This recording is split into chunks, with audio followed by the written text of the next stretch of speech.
Selamat datang kembali di channel Kebijaksanaan Leluhur. Hari ini, kita akan melakukan perjalanan kembali ke masa lalu, menyelami kehidupan salah satu pemikir terbesar yang pernah ada di dunia, Sir Isaac Newton. Kita tidak hanya akan membahas penemuan-penemuannya yang luar biasa, tetapi juga pelajaran hidup yang mendalam yang bisa kita petik dari perjalanannya.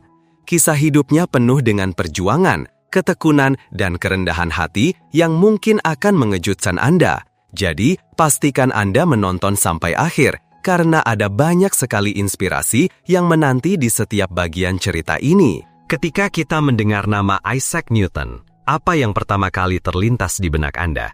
Mungkin sebuah apel yang jatuh dari pohon, bukan? Sebuah momen sederhana yang mengilhami lahirnya teori gravitasi universal yang begitu legendaris. Beliau dianggap sebagai salah satu ilmuwan paling berpengaruh dalam sejarah umat manusia, tokoh utama dalam revolusi ilmiah.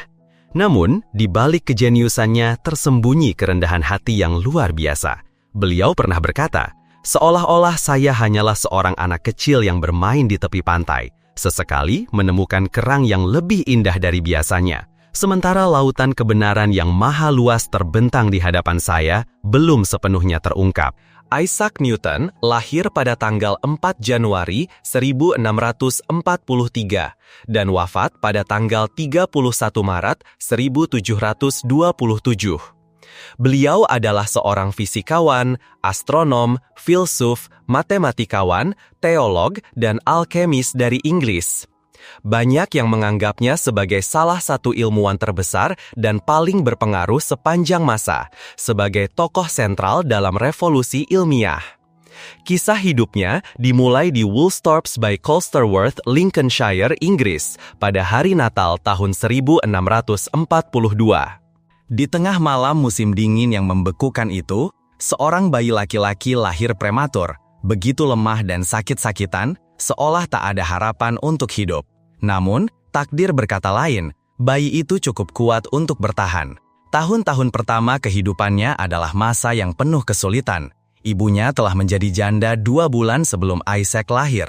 Meskipun dibantu oleh neneknya, sang ibu tetap berjuang keras untuk merawat Isaac sambil mengurus segala sesuatunya di tengah perang saudara Inggris yang berkecamuk di sekitar mereka. Karena kondisi Isaac Newton yang lemah saat lahir, ibunya lebih memprioritaskan kesehatannya daripada pendidikannya. Baru pada usia 12 tahun, sang ibu mengirimnya ke sekolah. Karena fisiknya yang lemah, ia sering menjadi sasaran perundungan teman-temannya di sekolah. Namun, Newton menemukan cara yang cerdas untuk membalas, yaitu dengan bertekad untuk belajar sekeras mungkin dan menjadi yang nomor 1 di kelas. Beberapa tahun kemudian, ibunya menikah lagi dengan seorang pendeta dari desa tetangga, tetapi Isaac tetap tinggal di Woolsthorpe bersama neneknya. Saat tumbuh dewasa, ia lebih sering mengunjungi ibunya. Ia sangat bersemangat membaca buku-buku dari perpustakaan ayah tirinya yang melimpah, dan juga tekun membaca Alkitab. Newton bersekolah di The King's School di Grantham. Alih-alih bermain di luar seperti anak laki-laki lainnya, ia lebih suka menyendiri, menciptakan model-model kincir angin atau gerobak dengan tangannya sendiri. Model-model ini tidak hanya memiliki skala yang presisi, tetapi bagian-bagian mesinnya juga benar-benar berfungsi. Ibu Newton kembali menjadi janda ketika ia berusia 14 tahun. Newton terpaksa meninggalkan sekolah untuk mengurus perkebunan keluarga, membantu ibu dan ketiga adiknya.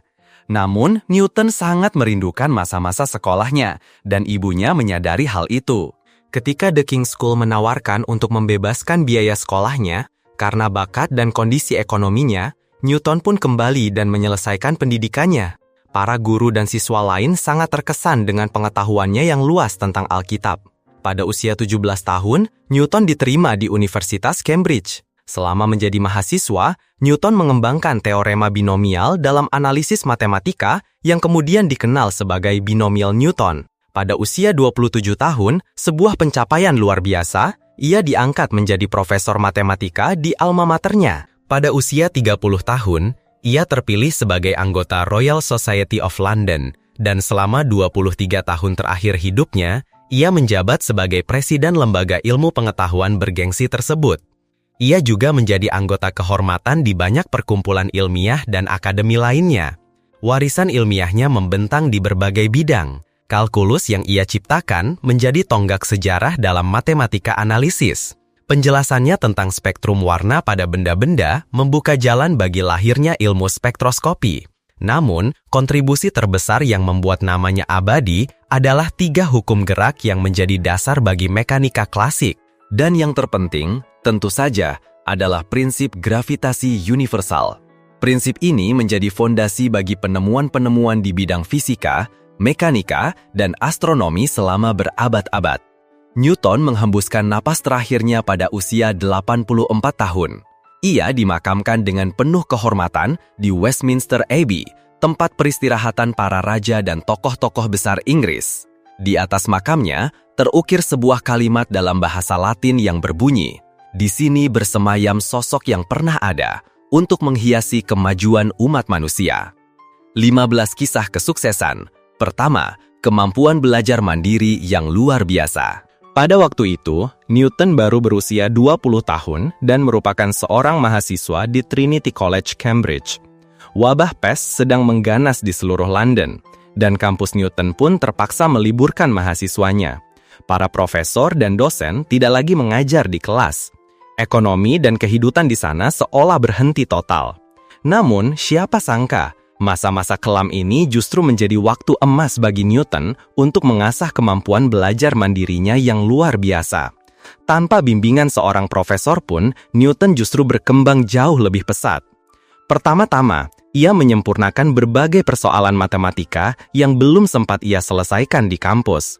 Selanjutnya, Newton berhasil mendapatkan sebuah lensa dan mulai melakukan eksperimen di dalam kamar tidurnya sendiri. Ia melubangi pintu kamarnya, membiarkan seberkas cahaya masuk untuk menangkap sinar sekecil mungkin. Dari sanalah, Newton mulai membangun postulat pertamanya tentang optik geometris. Ketika ia kembali ke Cambridge pada tahun 1667, ia datang dengan bekal pengetahuan yang begitu kaya. Hanya dalam waktu 6 bulan, ia telah jauh melampaui teman-teman sebayanya dan berhasil menjadi seorang profesor di usianya yang baru menginjak 27 tahun. Semua pencapaian gemilang ini, ia raih berkat waktu yang ia habiskan untuk belajar seorang diri, mengurung diri di dalam kamar karena wabah penyakit. Kedua, penemuan layang-layang bercahaya.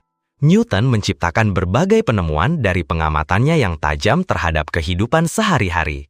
Sewaktu kecil, Newton adalah anak yang pendiam, namun ia sangat suka membuat berbagai kerajinan tangan, seringkali merancang dan membuat mainan-mainan yang rumit. Semua orang sangat menyukai hasil karyanya, terutama layang-layang buatannya yang tidak hanya indah tetapi juga mampu terbang tinggi dan cepat.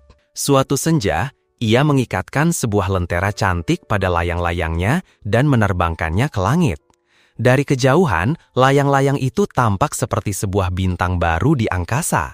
Semua orang di desanya berlarian keluar untuk melihat, mengira bahwa sebuah komet telah muncul. Saat mereka tahu bahwa itu adalah layang-layang milik Newton, mereka semua berdecak kagum. Hal-hal yang dibuat Newton memang selalu terasa unik dan sangat indah. Ketiga, membuat kincir angin berputar tanpa angin.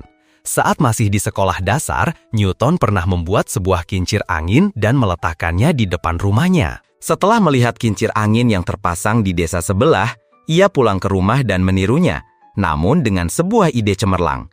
Ia ingin kincir anginnya bisa berputar, bahkan ketika tidak ada angin sama sekali. Caranya, ia meletakkan seekor tikus di dalam sangkar kincir angin itu.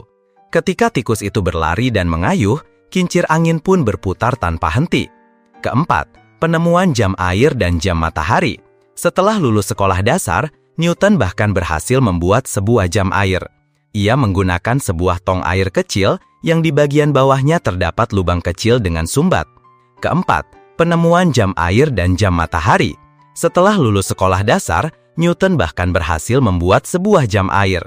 Ia menggunakan sebuah tong air kecil yang di bagian bawahnya terdapat lubang kecil dengan sumbat. Air akan menetes perlahan.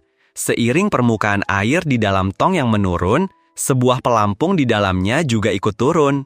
Pelampung itu terhubung dan menarik sebuah jarum penunjuk yang bergerak sedikit demi sedikit di atas sebuah papan yang telah diberi tanda.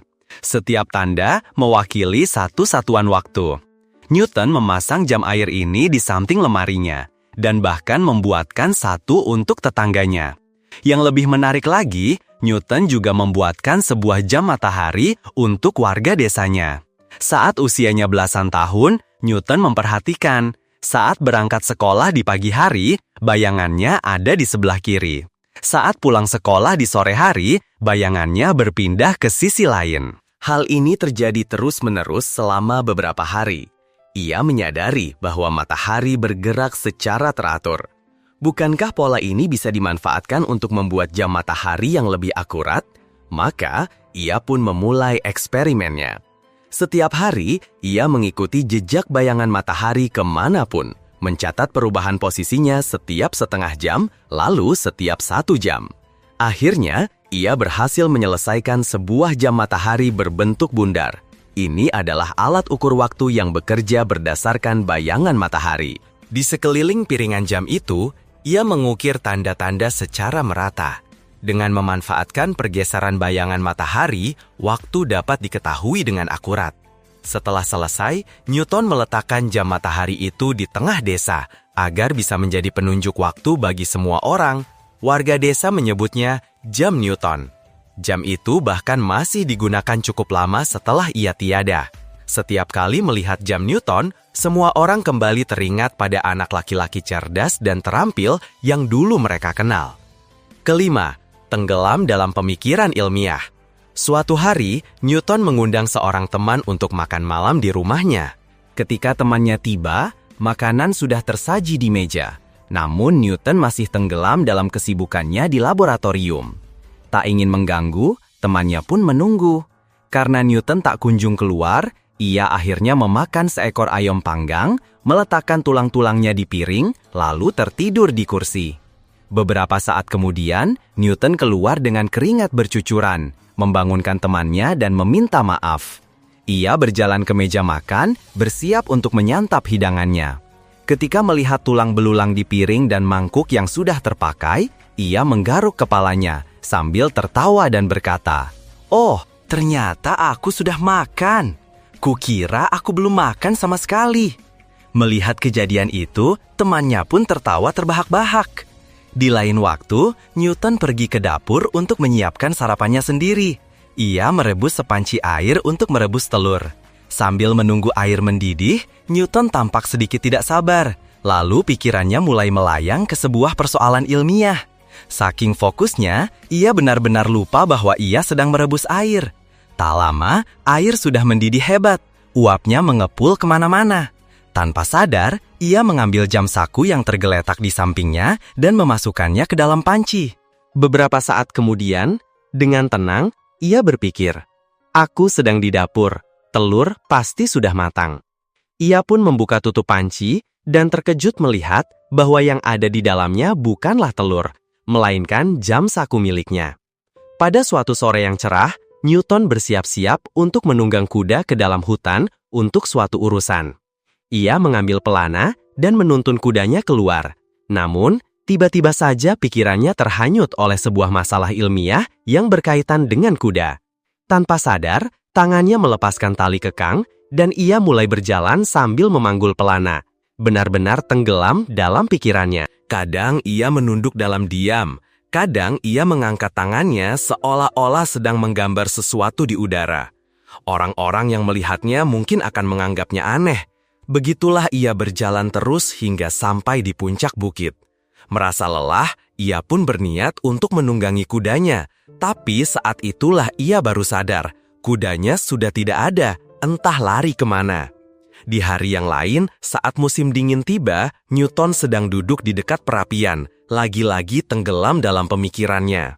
Saking fokusnya, ia bahkan tidak menyadari betapa panasnya api di sampingnya. Lengan bajunya yang sebelah kanan mulai mengeluarkan bau hangus dan asap hitam. Baru ketika seseorang di rumahnya mencium bau terbakar dan berlari masuk sambil berteriak ketakutan, Newton tersadar dan mendapati lengan bajunya sudah terbakar. Mengapa Newton bisa begitu pelupa? Itu karena gairahnya terhadap ilmu pengetahuan begitu luar biasa. Ia mendedikasikan seluruh hidupnya untuk sains, sampai-sampai melupakan segala sesuatu di sekelilingnya. Tanpa semangat dan dedikasi yang membara seperti ini, bagaimana mungkin seseorang bisa menjadi ilmuwan besar? Nomor 6. Selalu bertanya mengapa. Di dunia sains, ada sebuah kisah yang sangat terkenal bahwa Isaac Newton menemukan hukum gravitasi setelah sebuah apel jatuh dan mengenai kepalanya saat ia duduk di bawah pohon apel di kebun rumahnya di Woolsthorpe Manor, Lincolnshire, Inggris pada tahun 1666. Kisah tentang apel dan Newton ini telah menjadi salah satu anekdot paling populer dan abadi dalam sejarah ilmu pengetahuan, bahkan seringkali dimasukkan ke dalam buku-buku pelajaran. Namun, pada kenyataannya, Newton tidak pernah kejatuhan apel di kepalanya saat menemukan gaya gravitasi. Memang benar bahwa Newton sering berjalan-jalan di kebun keluarganya di Woolsthorpe, di mana memang ada setidaknya satu pohon apel. Tetapi, penemuan gravitasinya adalah hasil dari serangkaian penelitian dan pemikiran yang mendalam, bukan sekedar momen tunggal sebuah apel yang jatuh menimpa kepalanya. Newton sendiri tidak pernah mencatat secara pasti kapan ia menemukan gaya gravitasi, namun ia pernah mendiskusikannya dengan rekannya. William Stukeley, salah satu penulis biografi awal Newton, mengenang sebuah percakapan saat ia sedang berjalan-jalan dan minum teh di bawah naungan pohon apel bersama Newton. Newton menunjuk pada sebuah apel di dahan sebagai contoh. Lihat apel itu. Mengapa apel yang matang selalu jatuh lurus ke bawah? Mengapa tidak jatuh ke samping atau malah terbang ke atas? Pasti ada sesuatu di dalam bumi yang menariknya, bukan? Semua benda di bumi ini memiliki berat. Batu yang kita lempar sejauh apapun, pada akhirnya akan jatuh kembali ke tanah. Apakah berat sebuah benda adalah hasil dari gaya tarik bumi? Dari perenungan inilah, Newton kemudian merumuskan bahwa semua benda di bumi ditarik oleh bumi. Bulan juga ditarik oleh bulan. Dan pada saat yang sama, bumi juga ditarik oleh bulan. Bumi ditarik oleh matahari, dan matahari pun ditarik oleh bumi. Dengan kata lain, setiap benda di alam semesta ini saling menarik satu sama lain. Justru pertanyaan sederhana, mengapa? Inilah yang menuntun Newton pada penemuan hukum gravitasi universal yang begitu fenomenal. Nomor 7. Bapak kalkulus diferensial dan integral. Pada dasarnya, matematika adalah alat yang kita gunakan untuk memahami segala sesuatu di alam semesta. Seperti ilmuwan lain pada masanya, Newton menyadari bahwa teori aljabar dan geometri yang ada saat itu tidak lagi cukup untuk mendukung penelitian ilmiahnya. Sistem matematika yang ada tidak mampu menjawab pertanyaannya. Para matematikawan saat itu bisa menghitung kecepatan sebuah kapal, tetapi mereka tidak bisa menghitung hubungan antara kecepatan, percepatan, dan besarnya gaya yang mempengaruhinya. Mereka belum bisa menghitung sudut tembakan yang paling optimal agar peluru meriam bisa melesat paling jauh. Mereka membutuhkan sebuah metode baru. Sebuah peristiwa besar kemudian terjadi. Wabah pes melanda. Semua toko dan universitas ditutup, dan tentu saja Newton harus tinggal di rumah. Momen ini memberinya waktu 18 bulan untuk fokus melakukan penelitian tanpa gangguan. Dalam periode inilah, ia membangun sebuah model matematika baru yang ia sebut ilmu fluksion. Hari ini, kita mengenalnya sebagai kalkulus, sebuah alat yang sangat penting dalam fisika, ekonomi, dan berbagai cabang ilmu pengetahuan lainnya. Pada tahun 1960-an, rumus-rumus kalkulus inilah yang memungkinkan para insinyur di misi Apollo untuk menghitung semua data yang diperlukan untuk mendaratkan manusia di bulan. Tentu saja, Newton tidak sendirian dalam menciptakan kalkulus yang kita gunakan hari ini. Seorang matematikawan Jerman bernama Gottfried Wilhelm Leibniz juga secara mandiri mengembangkan model kalkulus pada waktu yang hampir bersamaan. Meskipun begitu, kita tetap harus mengakui betapa besarnya peran dan kontribusi Newton dalam mengembangkan matematika modern. Nomor 8. Menciptakan pelangi. Apa itu pelangi? Apakah Anda pikir seorang jenius seperti Newton akan membiarkan misteri di dalam pelangi menjadi rahasia selamanya? Tentu saja tidak. Sang jenius kita ini bertekad untuk membongkar setiap teka-teki yang tersembunyi di dalam fenomena alam yang indah ini. Pada tahun 1704, ia menulis sebuah buku luar biasa tentang pembiasan cahaya yang berjudul Optics. Buku ini, percayalah, memberikan sumbangsih yang sangat besar dalam mengubah cara kita semua memandang cahaya dan warna. Para ilmuwan pada zaman itu sebenarnya sudah tahu bahwa pelangi terbentuk ketika cahaya dibiaskan dan dipantulkan oleh butiran-butiran air hujan di udara. Meskipun begitu, mereka masih belum bisa menjelaskan dengan gamblang mengapa pelangi memiliki begitu banyak warna yang indah. Ketika Newton memulai penelitiannya di Cambridge, teori yang populer saat itu masih meyakini bahwa butiran air entah bagaimana caranya telah mewarnai sinar matahari dengan warna-warni yang berbeda. Dengan menggunakan sebuah prisma kaca dan lampu, Newton melakukan sebuah eksperimen sederhana namun brilian.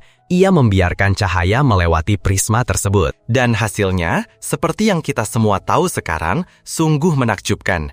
Cahaya putih itu terurai menjadi spektrum warna yang sama persis seperti warna pelangi. Nomor 9. Menciptakan teleskop. Newton lahir di sebuah era di mana teleskop masih merupakan penemuan yang relatif baru. Saat itu, para ilmuwan telah mampu membuat model-model teleskop menggunakan serangkaian lensa kaca untuk memperbesar gambar objek yang jauh. Namun, ada satu masalah. Dari eksperimennya dengan warna, Newton tahu bahwa setiap warna akan dibiaskan pada sudut yang berbeda, dan hal ini justru menciptakan gambar yang tampak kabur dan tidak fokus bagi pengamat. Untuk menyempurnakan kualitas gambar ini, Newton mengajukan sebuah ide revolusioner, menggunakan cermin pemantul sebagai pengganti lensa pembias yang digunakan sebelumnya. Sebuah cermin besar akan menangkap cahaya dan gambar, kemudian cermin yang lebih kecil akan memantulkan gambar tersebut ke mata pengamat. Metode ini tidak hanya menghasilkan gambar yang jauh lebih jernih dan tajam, tetapi juga memungkinkan pembuatan teleskop dengan ukuran yang jauh lebih kecil dan ringkas. Beberapa pihak berpendapat bahwa seorang ahli matematika dari Skotlandia, James Gregory, adalah orang pertama yang mengusulkan ide teleskop pemantul pada tahun 1663. Tetapi modelnya belum pernah berhasil dibuat dengan sempurna. Namun, berdasarkan catatan sejarah yang ada, para sejarawan meyakini bahwa Newton adalah orang pertama yang berhasil membangun sebuah teleskop pemantul yang benar-benar berfungsi berdasarkan teori yang ia kemukakan. Faktanya, Newton dengan tangannya sendiri mengasah cermin-cerminnya, merakit sebuah prototipe, dan dengan bangga mempresentasikannya kepada Royal Society pada tahun 1672. Itu hanyalah sebuah perangkat sederhana sepanjang 15 cm, namun mampu menghilangkan pembiasan warna dan memiliki daya pembesaran hingga 40 kali lipat. Hingga hari ini, hampir semua observatorium astronomi besar di dunia menggunakan variasi dari desain asli yang diciptakan oleh Newton. Nomor 10.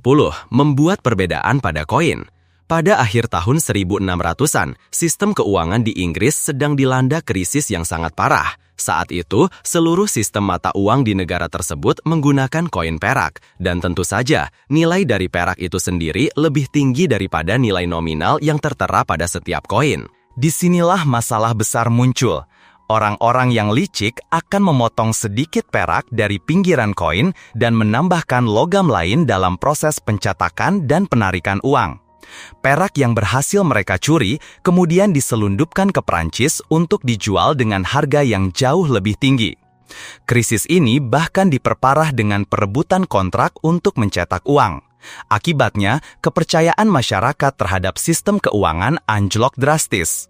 Pada saat yang sama, organisasi pemalsu uang tumbuh subur di mana-mana. Tidak ada lagi satupun mata uang standar yang bisa dipercaya beredar di masyarakat.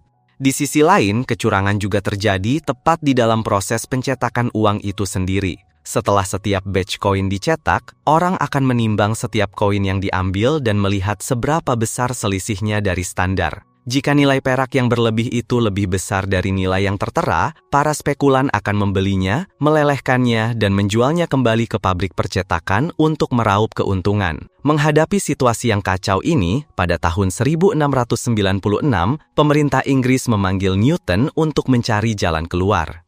Alih-alih hanya meniru dan memotong koin perak, Newton mengambil sebuah langkah yang sangat berani. Ia menarik kembali seluruh koin dari seluruh penjuru negeri, lalu melakukan pencetakan ulang dengan desain baru hasil karyanya. Langkah ini membuat seluruh Inggris tidak memiliki mata uang yang beredar selama setahun penuh. Bayangkan saja, saat itu Newton bekerja tanpa lelah selama 18 jam setiap hari. Hingga akhirnya, desain koin barunya lahir. Koin-koin baru dicetak dengan kualitas perak yang lebih tinggi, dan yang paling penting, di antara setiap koin diberi gerigi di tepinya dengan sebuah formula khusus. Jika tidak memiliki mesin khusus untuk membuat gerigi tersebut, mustahil bagi siapapun untuk menciptakan koin dengan ciri khas seperti yang dicetak oleh kerajaan Inggris. Nomor 11. Hukum pendinginan. Dalam studinya yang mendalam, Newton juga mencurahkan banyak waktu untuk menyelami aspek fisika dari fenomena pendinginan suatu zat.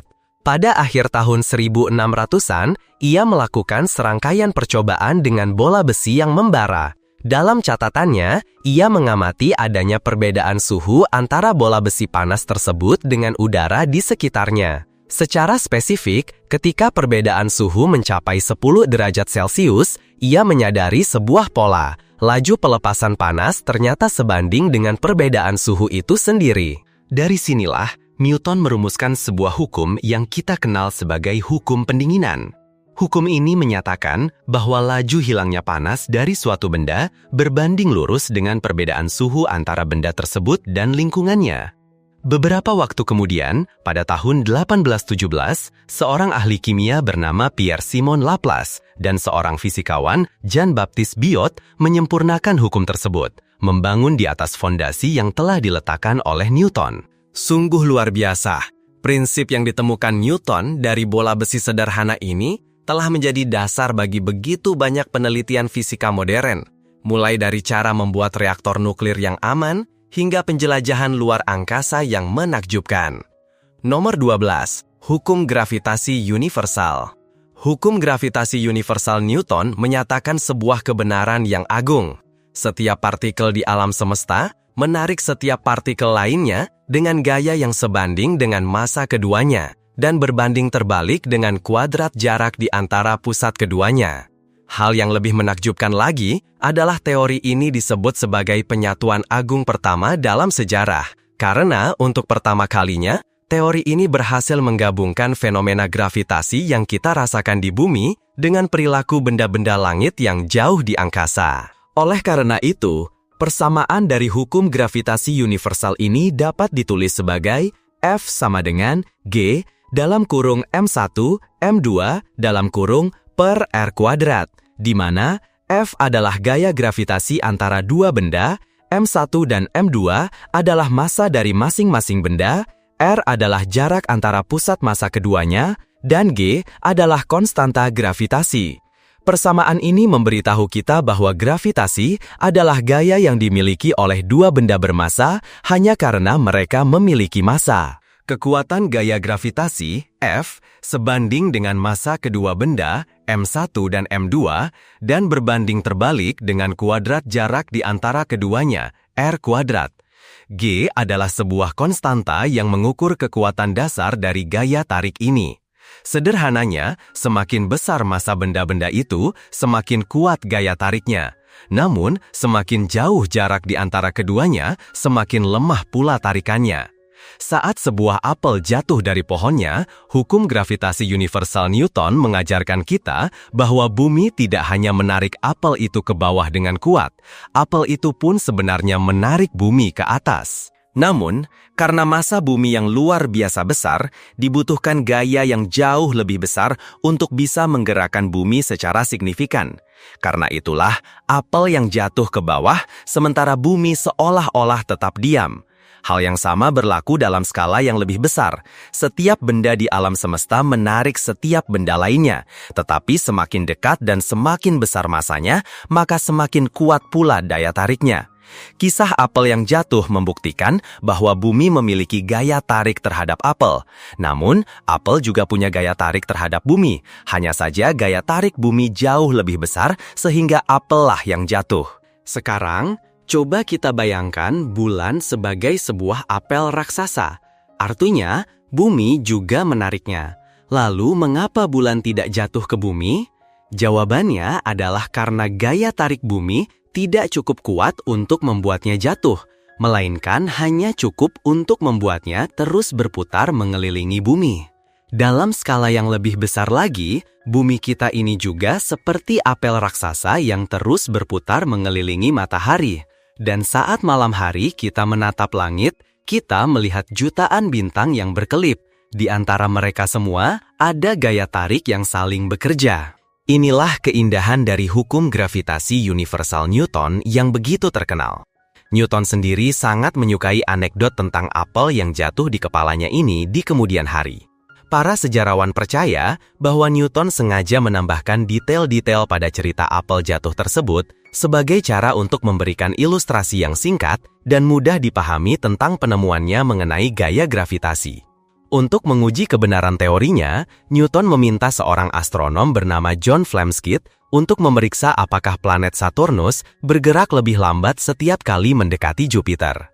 Flamsteed sangat terkejut saat menyadari bahwa efek ini benar-benar ada, dan pengukurannya sangat cocok dengan perhitungan Newton. Persamaan Newton semakin diperkuat oleh hasil pengamatan yang menunjukkan bahwa bentuk bumi sebenarnya pepat di kedua kutubnya, bukan menonjol seperti yang diperkirakan oleh aliran pemikiran Descartes saat itu. Persamaan Newton juga mampu menggambarkan gerakan bulan dengan cukup akurat dan memprediksi dengan tepat kapan komet Halley akan kembali terlihat. Gaya gravitasi bumilah yang bekerja pada benda-benda bermassa dan membuat mereka jatuh ke tanah. Gravitasi jugalah yang menyatukan materi-materi hingga membentuk bumi, matahari, dan benda-benda langit lainnya. Tanpa gravitasi, materi tidak akan pernah bisa menyatu, dan kehidupan seperti yang kita kenal saat ini tidak akan pernah ada. Gravitasi juga merupakan gaya antara bumi dan planet-planet lain, yang menjaga mereka tetap berada di orbitnya mengelilingi matahari, serta menjaga bulan tetap di orbitnya mengelilingi bumi, yang menyebabkan terjadinya pasang surut air laut dan begitu banyak fenomena alam lain yang kita saksikan setiap hari. Nomor 13. 3 hukum gerak Newton. Sama pentingnya dengan penemuan hukum gravitasi universal, 3 hukum gerak ini diperkenalkan oleh Newton pada tahun 1687 dalam karyanya yang monumental, Philosophia Naturalis Principia Mathematica, atau yang bisa kita artikan sebagai prinsip-prinsip matematika dari filsafat alam. Ketiga hukum ini telah meletakkan fondasi yang begitu kokoh bagi perkembangan mekanika klasik, yang kita kenal juga sebagai mekanika Newton di kemudian hari. 3 hukum gerak Newton tersebut dapat dijelaskan sebagai berikut. Hukum pertama, jika suatu benda tidak dikenai gaya apapun atau total gaya yang bekerja padanya adalah 0, maka benda yang diam akan tetap diam, dan benda yang sedang bergerak akan terus bergerak lurus dengan kecepatan konstan. Hukum kedua, percepatan sebuah benda searah dengan gaya yang bekerja padanya. Besarnya percepatan berbanding lurus dengan besarnya gaya dan berbanding terbalik dengan massa benda tersebut. Hukum ketiga, untuk setiap aksi, selalu ada reaksi yang sama besar dan berlawanan arah. Artinya, jika benda A memberikan gaya pada benda B, maka benda B juga akan memberikan gaya kembali pada benda A dengan besar yang sama namun berlawanan arah. Saat ini, kita mungkin bisa dengan mudah mengucapkan dan memahami ketiga hukum yang terkenal ini. Namun, coba kita bayangkan, para cendekiawan di masa lalu harus berjuang selama berabad-abad hanya untuk memahami konsep-konsep dasar tentang gerak. Filsuf Yunani Aristoteles pernah berpikir bahwa asap bisa terbang ke atas karena asap mengandung banyak udara. Bahkan sebelum itu, ada cendekiawan lain yang berpikir bahwa asap naik ke langit untuk berkumpul dengan awan-awan sahabatnya. Filsuf Prancis René Descartes juga pernah memikirkan teori gerak yang mirip dengan Newton, namun pada akhirnya ia masih meyakini bahwa Tuhanlah yang menjadi kekuatan pendorong utama di balik semua gerakan. 3 hukum Newton ini ibarat sebuah keindahan yang lahir dari kesederhanaan dalam sains. Meskipun tampak sederhana, hukum-hukum inilah yang menjadi dasar bagi para ilmuwan untuk memahami segala jenis gerakan, mulai dari pergerakan partikel elektron yang tak kasat mata hingga gerakan spiral galaksi yang maha luas. Nomor 14. Penciptaan metode ilmiah.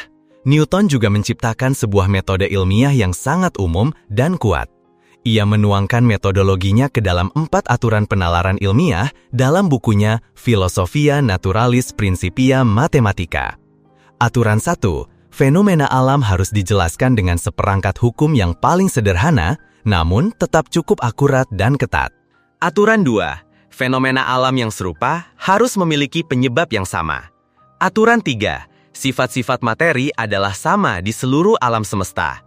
Aturan 4, sebuah kesimpulan yang ditarik dari pengamatan alam hanya dianggap benar sampai ada percobaan lain yang bertentangan dengannya. Keempat aturan yang sangat berguna dan berlaku umum untuk penelitian ilmiah ini adalah sebuah revolusi pemikiran yang nyata pada zamannya. Dengan menerapkan aturan-aturan ini, Newton berhasil merumuskan hukum-hukum umum alam dan menjelaskan hampir semua persoalan ilmiah pada masanya. Ia bahkan melangkah lebih jauh. Tidak hanya memberikan aturan untuk bernalar, tetapi juga menunjukkan cara menerapkannya dalam memecahkan masalah tertentu. Metode analitis yang ia ciptakan jauh melampaui pendekatan-pendekatan yang lebih bersifat filosofis seperti milik Aristoteles dan Thomas Aquinas. Newton telah menyempurnakan metode eksperimental Galileo Galilei, menciptakan sebuah metode sintesis yang masih digunakan dalam dunia sains hingga hari ini. Kata-kata berikut dalam bukunya Optics bisa dengan mudah disalahartikan sebagai penjelasan metode penelitian modern, jika saja Newton menggunakan kata science sebagai ganti filsafat alam. Apa ide dalam matematika? Filsafat tentang alam. Studi tentang masalah-masalah sulit harus dilakukan dengan metode analisis dan sintesis. Ini mencakup melakukan eksperimen, mengamati, menarik kesimpulan umum, dan kemudian membuat deduksi. Metode ini akan membantu kita beralih dari senyawa kompleks ke elemen, dari gerakan ke kekuatan yang menyebabkannya, dan secara umum dari fenomena ke penyebabnya. Dari penyebab khusus ke penyebab umum sampai penalaran berhenti pada tingkat yang paling umum. Dengan mensintesiskan kembali penyebab-penyebab yang telah kita temukan sebagai prinsip, kita dapat menggunakannya untuk menjelaskan fenomena-fenomena yang diakibatkannya. Nomor 15. Penciptaan pintu khusus untuk hewan peliharaan. Newton tidak pernah menikah dan hanya memiliki sedikit teman dekat. Sebagai gantinya, ia memilih kucing dan anjing sebagai sahabat setianya di dalam ruangannya. Saat ini, ada banyak hipotesis yang menyatakan bahwa ia memberikan perhatian besar kepada teman-teman kecilnya ini. Beberapa anekdot menceritakan bahwa Newton adalah seorang pecinta hewan sejati. Beberapa bahkan menyebutkan bahwa ia menamai salah satu anjingnya Diamond. Namun, beberapa sejarawan masih meragukan kebenaran hipotesis tersebut. Sebuah cerita mengatakan bahwa selama penelitian Newton di Universitas Cambridge, eksperimennya terus-menerus terganggu oleh kucingnya yang selalu menggaruk pintu laboratorium, menyebabkan suara yang mengganggu. Untuk mengatasi masalah ini, ia mengundang seorang tukang kayu di Cambridge untuk membuat 2 lubang di pintu masuk laboratorium, 1 lubang besar untuk induk kucing dan 1 lubang yang lebih kecil untuk anak kucing. Benar atau salahnya cerita di atas, menurut catatan kontemporer setelah Newton meninggal, ada fakta yang jelas bahwa ditemukan sebuah pintu dengan 2 lubang yang sesuai dengan ukuran induk kucing dan anak kucing. Hingga kini, meskipun masih banyak perdebatan seputar cerita di atas, namun banyak pendapat yang masih meyakini bahwa Newtonlah yang menjadi pencetus pintu untuk anjing dan kucing yang masih digunakan hingga saat ini. Terima kasih telah menonton video di saluran kebijaksanaan leluhur. Jangan lupa menekan tombol subscribe dan ikon lonceng untuk mendapatkan video terbaru dari kami.